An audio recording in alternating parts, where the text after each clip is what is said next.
Videos को share कर रहे हैं, लाइक कर रहे हैं और कमेंट बॉक्स में हमें अपनी राय भी दे रहे हैं। दोस्तों बात करेंगे मई महीने के राशिफल की और आज बात होगी मिथुन राशि के जातकों की। मिथुन राशि के जातकों के लिए मई का महीना कैसा रहेगा? तो सबसे पहले तो देखते हैं कि गोचर कैसा है। यहाँ पर ये मिथुन लगन की या मिथुन राशि की कुंडली जो है लगी है, ये 1 मई के दिन की कुंडली है। केतु चौथे भाव में है, ये गोचर अच्छा नहीं है। चंद्रमा अष्टम में है, अच्छा गोचर नहीं है 1 मई के दिन। शनि 9वें भाव में है, न्यूट्रल गोचर कहेंगे, क्योंकि शनि का गोचर सिर्फ 3 भावों में अच्छा होता है, तीसरे, छठे और 11वें में। बाकी में गोचर अच्छा नहीं होता, लेकिन डिपेंड करता है कि आपकी कुंडली में क्या पोजीशन है। शनि 9वें भाव में है, मंगल 10वें भाव में अच्छे हैं, राहु 10वें भाव में अच्छे हैं, बुध 10वें भाव में अच्छे हैं, सूर्य 11वें भाव में अच्छे हैं, शुक्र 11वें भाव में अच्छे हैं। यानी कि ये 5 ग्रह जो मेजर पार्ट होता है लाइफ का, कर्म और आय, यहाँ पर जो डोमिनेंस है वो अच्छा है। 5 ग्रह अच्छे गोचर में है और गुरु यहाँ पर 12वें में चले गए हैं और ये गोचर आपके लिए अच्छा नहीं है। ये कैसे अच्छा नहीं है ये भी आगे बताएंगे, क्या समस्या हो सकती है इससे। लेकिन होगा क्या, यहां पर सूर्य की पोजीशन चेंज हो जाएगी। 15 मई को सूर्य यहां पर आ जाएंगे, 14 मई के आसपास। मंगल भी पोजीशन चेंज करेंगे और शुक्र की भी पोजीशन चेंज होगी इस महीने में। तो इसका असर क्या रहेगा, सबसे पहले ये बताएंगे कि आपका कर्म कैसा है। आपके कर्म स्थान के स्वामी बनते हैं गुरु। गुरु चले गए 12वें भाव में, यानी कि अपने भाव से तीसरे भाव में, अपने एक भाव से छठे भाव में। गुरु के फल क्या होते हैं? गुरु ज्ञान का कारक है, गुरु संतान का कारक है, गुरु समृद्धि का कारक है। जब ये ग्रह आपके राशि से 12वें, अपने एक भाव से तीसरे, एक में छठे, तो इसका मतलब है कि इसके फल थोड़े से आपको सीमित हो जाएंगे। ये जो मैंने कारक तत्व बोले हैं गुरु के, ज्ञान, संतान और धन, इन फलों में थोड़ी सी अब कमी होनी शुरू होगी। आप मई से इसको विटनेस करना शुरू करेंगे। लेकिन इसकी दृष्टि जहां पर जाती है वो भाव अच्छा हो जाता है। इसका क्या फल मिलेगा वो भी आपको बताते हैं आगे जाकर। अब आय के मामले में आय भाव के स्वामी यहाँ पर मंगल हैं। यहाँ पर मंगल दिग्बली हो जाते हैं। आय भाव का स्वामी दिग्बली है।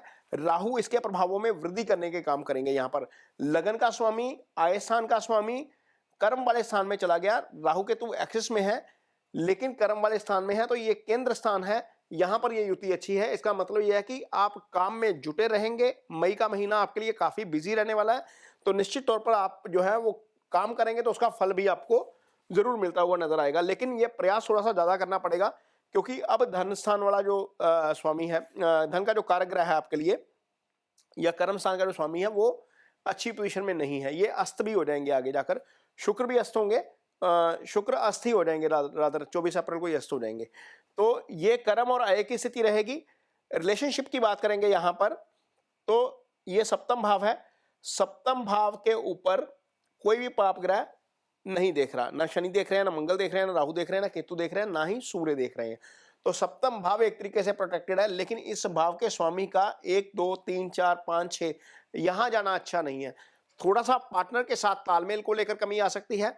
पार्टनर के संबंध में खर्चे थोड़े से बढ़ सकते हैं। पार्टनर की हेल्थ को लेकर इशू हो सकता है, ये इतना जरूर हो सकता है। तो यहां पर पार्टनर की हेल्थ को लेकर थोड़ा सा ज्यादा कंसर्न रहेगा।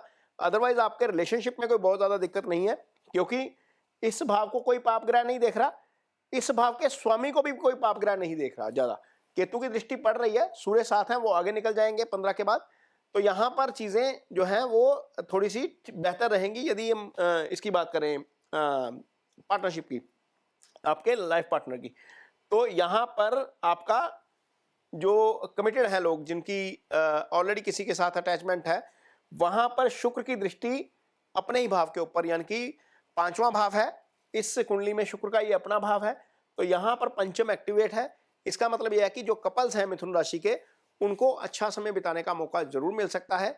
जिनकी किसी के साथ अंडरस्टैंडिंग नहीं है, जो अपने को एक्सप्रेस करना चाहते हैं, उनके लिए भी समय अच्छा है। जिनका आपस में कोई कंफ्यूजन चल रहा है रिलेशनशिप को लेकर, वहां पर भी चीजें बेटर होती हुई नजर आएंगी मिथुन राशि के जातकों के लिए मई के महीने में।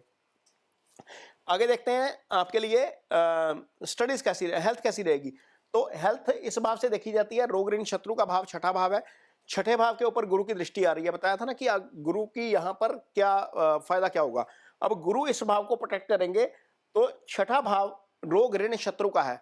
इसका मतलब यह है कि कोर्ट केस जितने भी थे, यदि आपके ऊपर कोई कोर्ट केस है, उन मामलों में अब थोड़ी सी राहत मिलनी शुरू होगी, क्योंकि गुरु ने उस भाव को प्रोटेक्ट कर दिया आके। यदि आपके ऊपर कर्ज था, तो कर्ज में थोड़ी सी राहत मिलनी शुरू हो जाएगी, क्योंकि गुरु उस भाव को एक्टिव कर रहे हैं। यदि आपका कोई रोग है, कोई बीमारी है, आपको कोई दवा काम नहीं कर रही यहाँ, या कोई लोकेट नहीं हो पा रही डिजीज, तो वहां पर अब गुरु की दृष्टि होने के कारण, गुरु की दृष्टि इस भाव पर भी है, ये लंबी बीमारी का भाव है, ये जो है वो तुरंत हल जो है वो क्योर होने वाली बीमारी का भाव है। तो स्वास्थ्य लाभ के मामले में अब यहाँ पर गुरु जो है वो आपकी हेल्प करेंगे। छठा और आठवां दोनों पर गुरु की दृष्टि, इसका मतलब यह है कि जो लोग थोड़े से बीमार थे वहां पर थोड़ी सी चीजें अब ठीक हो जाएंगी। गुरु की दृष्टि यहां पर भी पड़ रही है चौथे भाव के ऊपर। तो चौथा भाव क्या है आपका, वो आपकी माँ का भाव है। माँ के भाव में केतु का आना अच्छा नहीं था, हेल्थ की प्रॉब्लम आ रही थी, वहां पर अब मदर थोड़ा सा रिलीफ जो है वो फील करना शुरू करेंगी।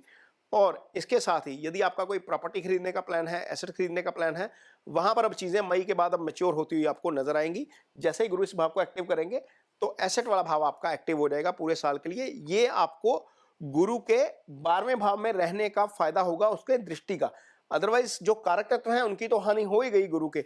गुरु आपकी कुंडली में इस भाव के स्वामी है, इस भाव के स्वामी है, इन दोनों के कारक तत्वों की हानि कर जाएंगे, लेकिन दृष्टि से आपको निश्चित तौर पर फल जो है वो जरूर पहुंचाएंगे। तो ये हेल्थ की भी बात हो गई, आपके पार्टनर की भी बात हो गई, आपके कर्म और आपकी आय की भी बात हो गई। स्टूडेंट्स के लिए समय डेफिनेटली अच्छा है, क्योंकि बुध यहाँ पर केंद्र में है, बुध लग्नेश भी है, और गुरु यहाँ पर चौथे भाव को भी देख रहे हैं, गुरु छठे को भी देख रहे हैं। छठा भाव कंपटीशन का भी भाव होता है। जिन बच्चों ने आगे जाकर एग्जाम देने हैं, कंपटीशन एग्जाम में जाना है, उनके लिए समय अच्छा है। तो ये मिथुन राशि के जातकों के लिए मई महीने का राशिफल है। ये वीडियो आपको कैसा लगा, इस पर कमेंट बॉक्स में अपनी राय जरूर दीजिए। यदि वीडियो अच्छा लगे तो शेयर जरूर करिए, पेज को सब्सक्राइब जरूर करिए। इसके साथ ही मुझे दीजिए इजाजत। नमस्कार।